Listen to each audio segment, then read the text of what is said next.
په یوه ورځ خبر شوم چې د بولټ فار بولټ او سکریم غوندې مجلو خالق خوب خورشید علم خاورو ته وسپارلی شو. نو زما د زړه نه دا یو څو شعرونه راووتل. ګل په خاورو کې څوک نه ږدي. ډېر ښکلی و خورشید علم صاحب. ګل په خاورو کې څوک نه ږدي. د ګل ځای د پټي ول دی. ګل په خاورو کې څوک نه ږدي. د ګل ځای د پټي ول دی. یا د کام د شهید سلی یا د ناوې تور اقبال دی.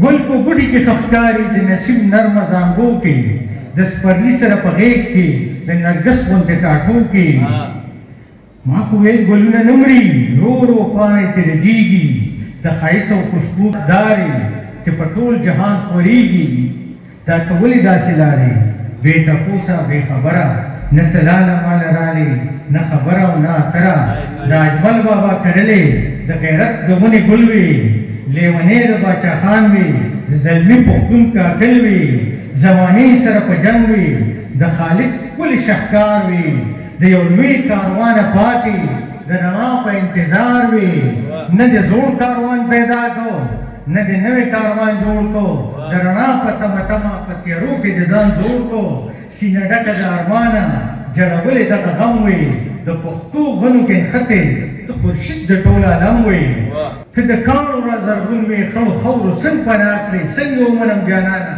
رانه چا داسې جدا کړې دا زما جانان چې لاړو تورې خاورې پې انبار شوې ترانې د ښکلې ساندې یوسفزیه خوار وزار شوې ګل په خاورو کې څوک نه ږدي د ګل ځای د پټکي ول دی یا د کام د شهید سلې یا د ناوې تور وربل دی ډېره مننه